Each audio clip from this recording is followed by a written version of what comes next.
Fala galera! E aí, como é que vocês estão? Tudo bem com todos? Espero que sim. Vamos então retomar os nossos estudos de perturbações espirituais. Estamos aí já na reta final. Nossa 10ª aula.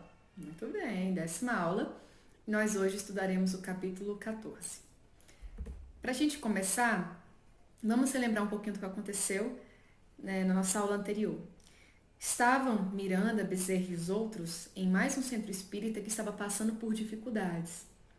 Dessa vez, estavam em um onde havia certa rivalidade entre grupos, as pessoas estavam bem vaidosas, exigindo bens materiais dentro do centro espírita, várias coisas, né?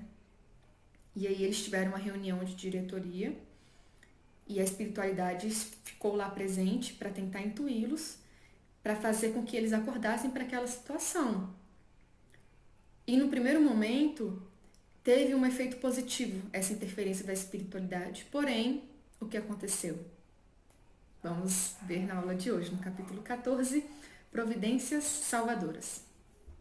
Toda vez quando em plena luta recebe-se suprimento de energias e orientações saudáveis, faz-se mister manter a mente nos propósitos superiores, evitando as reflexões doentias, que restabelecem o clima de morbidez anterior e atraem os compassos do mal que se rejubilam com a situação. Então, o que está falando aqui, gente? Houve uma carga de novas energias no momento daquela reunião. A espiritualidade foi lá, fez um despertar geral e todo mundo caiu em si por alguns segundos.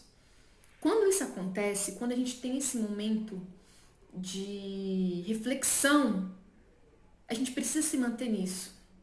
Porque se a gente fica remoendo o que já passou, a gente volta para aquela vibração anterior e atraímos os nossos obsessores novamente.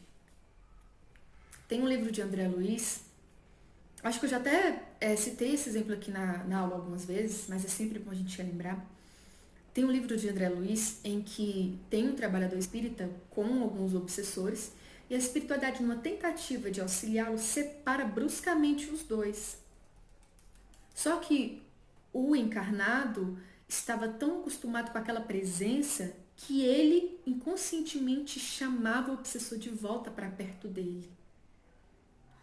Claro, né, com as suas... Não houve uma mudança de atitudes, de pensamentos, e os obsessores voltaram. A mesma coisa aqui. Depois da reunião era para todo mundo se manter firme naquela mudança de novas posturas, união. Perdão. Porém, teve um trabalhador específico que começou a remoer o que tinha acontecido, refletindo no que tinha já passado e caiu novamente nas teias dos obsessores. Não foi exatamente o que aconteceu logo após a reunião, não foi aquela união em que todos pretendiam. Passados aqueles momentos de quase euforia e pacificação, um dos companheiros mais atormentados voltou aos pensamentos anteriores, considerando que, embora as boas resoluções, essas não bastavam para um reequilíbrio da instituição. Era necessária uma atitude radical, a exoneração dos atuais diretores e nova eleição. Olha só, esse rapaz, esse trabalhador em especial, depois daquele momento de paz que teve, voltou ao pensamento anterior, em que, pelo bem da instituição na cabeça dele, olha só, pelo bem da instituição, os diretores deviam ser exonerados e devia haver uma nova eleição, porque aqueles que estavam ali à frente eram incompetentes. Não eram para estar ali. E claro, isso, com o obsessor ali sempre rondando. Novamente, sob a ação de perverso adversário desencarnado, que lhe pesava na economia oral, com o qual mantinha dívida significativa, claro, sempre tem essas dívidas do passado. Não fomos gente desse mundo, aprontamos muito. E companheiros vêm aí nos acompanhando durante muitas encarnações. Nós vamos entender o porquê que eles estavam juntos lá na frente. Então, ele permaneceu remoendo comportamentos antagonistas, cultivando antipatias pessoais e confundindo-as com o falso zelo que demonstrava, que tornava pedra de tropeço. Então, gente, ele começou a remoer as coisas do passado, as coisas que tinham acontecido, aquelas pessoas que divergiam dele, e aquilo remoendo, e ele era um pensamento tão egoísta que ele achava que ele estava fazendo o que ele ia fazer pelo bem da instituição, para salvar a instituição daquelas pessoas que elas eram perversas. Olha como ele estava completamente cego. Percebem? Então, pela falsa ilusão que ele teria um zelo, ele precisava afastar quem ele considerava uma pedra ali no caminho da instituição. Era hábil na maledicência, sabia confundir as pessoas honestas que o escutavam, ele tinha um magnetismo, uma facilidade que atraía os seus ouvintes menos vigilantes e começou a espalhar boatos, fofocas sobre um, sobre o outro, insinuações perniciosas, apontava condutas que afirmava não serem compatíveis com os estatutos do Centro Espírita nem com a doutrina consoladora. Olha só. Olha só que perversidade. Gente, como a fofoca no centro espírita é algo assim destruidor. É perigoso isso. É perigoso. A gente precisa ficar atento com isso. Então ele foi fazendo fofoquinha de um, apontando o outro e falando, não, mas isso não condiz com a doutrina. É justamente aquele julgamento que Jesus falava pra gente. Não julgueis para não ser julgados. E é o que a gente mais faz. A gente julga muito o comportamento do outro. Né? Não mais. Não mais. Quando as coisas voltarem ao normal, estaremos, né, conectados com a espiritualidade 100%. E esse tipo de atitude vai ter ficado lá no passado. Então, ele chegou em casa, esse trabalhador, muito perturbado, o obsessor em cima dele, ele começou a escrever para alguns companheiros, continuando com aquele ciclo de fofoca e tal. E Bezerra percebe que aquela atitude ia ser muito prejudicial para o centro, ia ter consequências assim avassaladoras. Então, ele propõe, ele conversa com o responsável pelo centro na parte espiritual, e ele propõe um trabalho mediúnico onde estivesse aquele trabalhador desequilibrado e o seu obsessor, além de outros membros também, né, da diretoria, do centro em geral. Então ele faz essa proposta que é aprovada pelos diretores espirituais do centro, e assim acontece uma reunião mediúnica com os trabalhadores em espírito. A gente vê muito isso, o atendimento mais recorrente que a gente vê é isso, né? Um trabalho mediúnico quando estamos aí em desdobramento. Então, assim foi feito. No dia seguinte ia acontecer essa reunião. Às primeiras horas da madrugada seguinte, reuniram-se, né, o Miranda, o Bezerra, entre os outros, e claro, alguns trabalhadores também. Em especial, eles destacam aqui uma senhora chamada Dona Margot, que é uma viúva, uma médium muito sensível, que estava acostumada com atendimento a irmãos na agonia, né? Ela estava bem preparada para isso. Estava também o presidente do centro e diversos membros do conselho, que foram todos levados em desdobramento, né? Através do sono. E estava lá aquele trabalhador problemático e o seu obsessor também. Bom, o Dr. Bezerra faz a prece inicial e depois disso ele desloca o obsessor do espírita que estava desequilibrado, aproximando-o de Dona Margot, que imediatamente transforma a sua face, demonstrando ódio. Então estavam lá, né, aquele trabalhador, junto com o seu obsessor, assim, ó, coladinhos. Colados.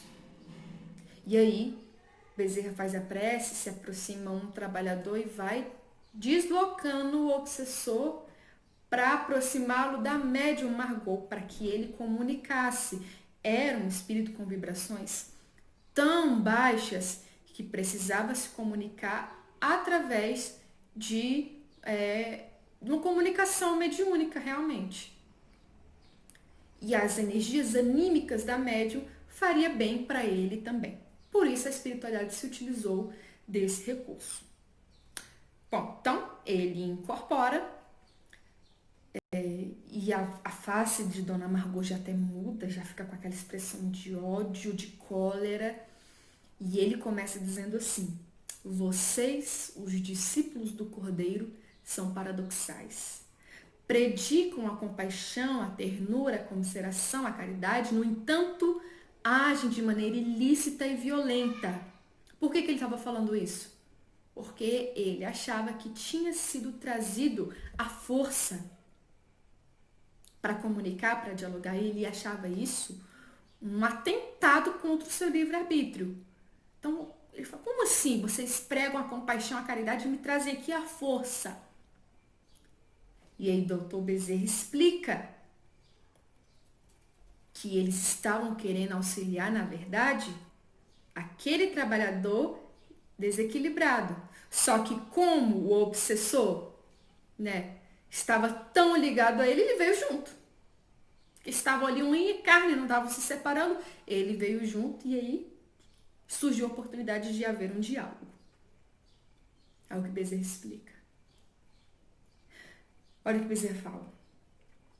Como o amigo se encontra profundamente vinculado, foi arrastado até aqui e tentando assenhorá-lo, preferimos dialogar ao invés apenas de o ouvir. O espírito responde: e se eu não estiver disposto a esse diálogo? Este fantoche a que se refere, o trabalhador, hein? Meu fantoche me é de grande utilidade na batalha que travamos contra os fanfarrões espíritas. São uma burla que toma vulto porquanto não passam de mistificadores muito semelhantes aos que viveram no passado, quando noutra denominação religiosa afirmavam matar por ordem de Deus.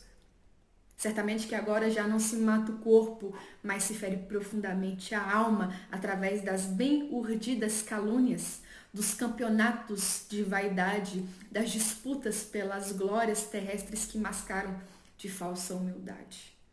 Olha que palavras fortes a deste espírito. No passado, nós espíritas, ele diz, nós espíritas, numa outra religião, matávamos em nome de Deus, em nome de Jesus.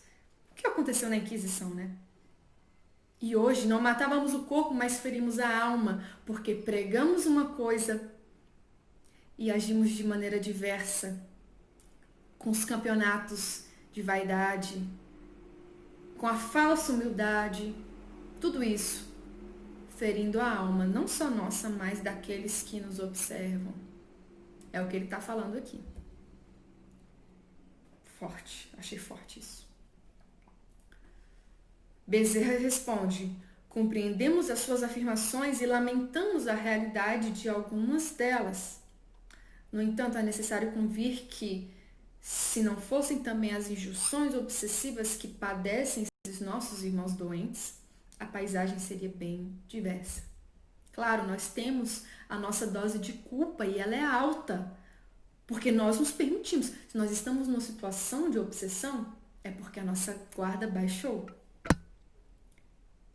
Temos a nossa parcela de culpa, essa parcela é gorda, é alta, mas também os obsessores ali perturbando, isso compromete também. É o que Bezerra fala nesse momento. O espírito rebate, dizendo que precisava massacrar aquele irmão, aquele trabalhador. Tenho que o massacrar, tornando o inimigo de tudo e de todos. Ele tinha um plano, gente. Olhem só o plano desse espírito. Olha só. Tenho que o massacrar, tornando o inimigo de tudo e de todos. Antipatizado pelo seu comportamento hipócrita, pelas suas atitudes de muitas exigências com os demais e bondade para com ele próprio. Depois, trabalharei a sua consciência para que desperte e numa boa ação hipnótica levá-lo-ei à depressão para o qual tem tendências fortes e exultarei com o seu suicídio vergonhoso. Olha o plano desse obsessor. Fazer com que ele se tornasse inimigo de todo mundo. Primeiro, aquela falsa amizade. Não, eu sou seu amigo. E depois fala daquela pessoa por trás. E depois se torna inimigo de todo mundo.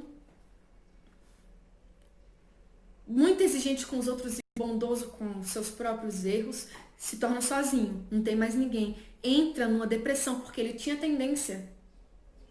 Entra numa depressão e vê como única solução o suicídio. Tá sozinho, tá sem ninguém, não cultivou nada de bom, suicídio. E ele ganha duas coisas com isso, segundo o espírito. O espírito ganha duas coisas com isso. A primeira é que com o suicídio mostra que o espírita na verdade é um fraco, que prega uma coisa, Vale dos Suicidas, e não adianta nada você se matar, prega uma coisa e na verdade age de outra forma, e ele morto se encontraria, né, cara a cara com o seu inimigo. Tudo esquematizado. E nós temos sim casos, já doutrinei inclusive, espíritas suicidas. Suicidas. Ninguém está isento. E a depressão é uma coisa muito séria. Difícil uma pessoa hoje que não tenha tendência a ir para a depressão. É a doença do século mesmo. E mata. Precisa ser tratada. Precisa ser tratada.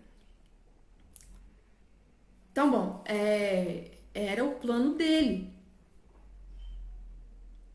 Ele queria se vingar especificamente daquele trabalhador. Ele odiava os espíritas, odiava tudo, mas ele tinha um passado.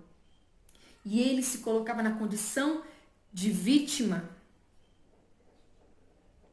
E aí os espíritos, né, vão mostrar que de vítima não tinha nada. Gente,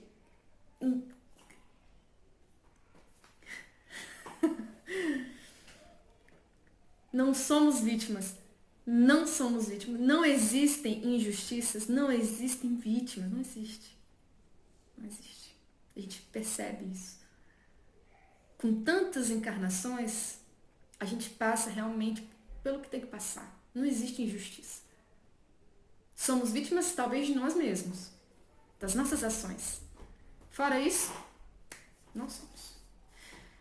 Há uma quase perceptível sinal captado, o irmão Germano Passos, que estava ali, né, na equipe de Miranda, acercou-se da médium e pôs-se a aplicar-lhe passes que atingisse o comunicante, que blasfemava em linguagem muito vulgar e ameaçava a sua atual vítima de extermínio. Começou a falar um monte de besteira. Mas o que aconteceu? Um detalhe curiosíssimo percebido por Miranda. O espírito tentava falar vários palavrões, mas a médium estudiosa e equilibrada filtrava tudo com palavras mais amenas, né, com um traje menor, mas ainda assim, né, blasfêmias, mas sem atacar-lhe o pudor da reunião e tudo mais. Médium bem controlado. O médium, ele é o responsável pela comunicação, pelo que vai se falar, pela sua atitude corporal, pela altura da sua voz. É ele quem controla, ele está no comando. Né? Quanto mais se estuda e se prepara, mais ele consegue ter esse controle. E aí, com essa atitude do Germano, que estava ali, né, dando passos no obsessor para que ele percebesse, abrisse a sua mente para o passado, ele vê. E Bezerra começa falando. O irmão fala que foi vítima da infâmia e da crueldade, que é verdade. Mas não se trata de uma vítima inocente. Nos arquivos da memória profunda estão registrados nossos comportamentos. E como não temos alternativa, iremos permitir-nos levar o querido irmão a rever-se antes do momento em que padeceu a injunção lamentável. E aí o Germano Passos, que estava ali a postos, começou a aplicar passes e com a voz suave começou assim: durma e recorde-se, durma, recue no tempo, durma, uma ação quase que de hipnose mesmo. E foi nisso, o espírito foi entrando nessa onda, foi adormecendo, e aí foi como um raio. De imediato o comunicante, não é, o obsessor, começou a debater-se, a falar coisas desordenadas, quando ele identificou no íntimo o que acontecia. E os espíritos que estavam ali viram como que num cinema as cenas do passado. Os encarnados que estavam ali, espírito, não conseguiram perceber, só escutaram a voz realmente do obsessor, tal, mas os espíritos viam assim na sua tela mental como num filme tudo que estava acontecendo ali no passado. Por volta do século XII, em plena Idade Média, esse é o passado. Ele havia sido um judeu polonês rico que explorava as pessoas que o buscavam necessitados de ajuda econômica. Avarento e destruído de sentimentos, era implacável com aqueles que lhe tomavam emprestadas somas de qualquer porte. Aquele hoje que lhe padecia nas garras perversas, aquele trabalhador espírita estava lá junto dele nessa época. E havia tinha pego um empréstimo e não conseguia pagar. A sua família estava numa situação deplorável de miséria, fome, crianças doentes, sofrimentos, e ele pediu compaixão. Só que aquele judeu polonês insensível, cobrador que era, recorreu às autoridades que levaram a julgamento e puniram o devedor com inclemência, atirando num calabouço infecto, onde veio a falecer pela fome e por doenças contraídas na situação desditosa. A família totalmente arruinada também foi consumida pelas doenças e pela morte ao longo dos meses. Implacável. Ele era implacável e ele via isso. E ele, não sou eu esse infame, não sou eu. Não é possível que seja eu. Sou eu? Sim. Sou eu mesmo, recordo-me. Sou eu recordo-me. Era justo o que eu fazia. Olha só. Não tinha como negar que não era ele, mas ele se utilizou disso para benefício próprio. Era justo o que eu fazia, afinal, o empréstimo não é uma doação. Buzina. E o preguiçoso não queria pagar-me tudo quanto devia. Era preguiçoso esse cara. Ele me devia. Eu não sou obrigada a doar nada. Era um empréstimo. Justo e bom, eu ajudei. Eu era justo, eu era bom, eu ajudei ele. Mas eu não podia correr o risco de ficar na miséria sem o competente retorno dos valores que eu cedi. Senão eu ia ser prejudicado. Eu era justo. Tentando se enganar, né? Tentando se enganar, tentando enganar Bezerra de Menezes. Quem engana Bezerra, né? E aí ele falou. E, gente, eles falam com uma doçura na voz que quase que não dá pra sentir, né? Não se sentir amado.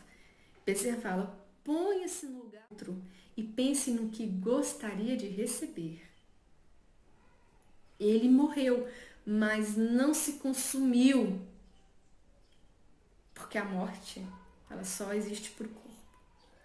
E o ódio que o tomou encarregou-se de o perseguir na velhice, né? Se tornou um obsessor. Vocês estão acompanhando? Vocês estão acompanhando? O obsessor atual tinha sido vítima nessa vida aí da Idade Média e o trabalhador espírita se tornou seu obsessor depois que morreu. Depois, ambos reencarnaram e o trabalhador espírita que tinha sido obsessor prejudicou ele, matando-o e tal. E agora ele estava obsediando. Gente! Um ciclo de ódio que não acabava. Não tinha fim. A menos que alguém colocasse o ponto final deles dois. E eles estavam ali, ó. Vou continuar aqui, eu me empolguei, contei lá na frente, mas ó, Bezerra fala pra ele. Ele morreu, mas não se consumiu e o ódio que o tomou encarregou-se de o perseguir na velhice desditosa e em futura reencarnação, quando se modificaram as paisagens. Tendo um amigo renascido ainda como judeu, reencontraram-se, por isso a vítima que lhe tomou todas as moedas que lhe motivaram a prisão injusta decretou a sua morte infamante. Então, é o que eu falei, né? Numa vida, um tinha sido vítima, outro algoz, na outra o algoz foi a vítima, e agora estavam de novo nesse ciclo. Acredita justo que se repita indefinidamente essa complexidade de contas, vítima-algoz, vítima-algoz, vítima-algoz? Ou pode interromper esse curso trágico mediante a paz que a todos fará bem e a fraternidade que o erguerá a misericórdia de Deus, o Pai compassivo? Chega! Bezerra falou com essas palavras lindas, né? Erguerá a misericórdia de Deus, o Pai compassivo. Se fosse eu lá, fala, chega! Já basta! Ninguém aguenta mais esse ciclo de ódio. Chega! Põe um ponto final. E as imagens não paravam, mostrando o tanto de maldade que aquele espírito tinha feito. Não só com aquele trabalhador espírita, mas várias outras pessoas. Não era vítima. Não era vítima. E ele vendo aquilo, revivendo, ele sentiu uma falta de ar, sentia que ele estava morrendo de novo. E ele falou assim, rendo-me. Chega, eu me rendo. Não estou convencido, não estou convencido, mas eu me encontro vencido. Chega. As minhas forças esgotam-se, eu sinto falta de ar, de equilíbrio, parece que eu estou morrendo novamente. Chega. Era o que bastava, era o primeiro passo. Sim, meu amigo, diz Bezerra, estão diluindo-se as formas, pensamentos mantidos por séculos de odiandez. É necessário que toda essa névoa de rancor seja dissolvida para que brilhe a luz da esperança e da solidariedade. Talvez ele não estivesse convencido naquele primeiro momento, mas, dada aquela situação de séculos de ódio, se encontrar vencido bastava. Porque depois ele ia se convencer, ia se arrepender e iria buscar uma nova chance. Esse ciclo de arrependimento sempre é o mesmo.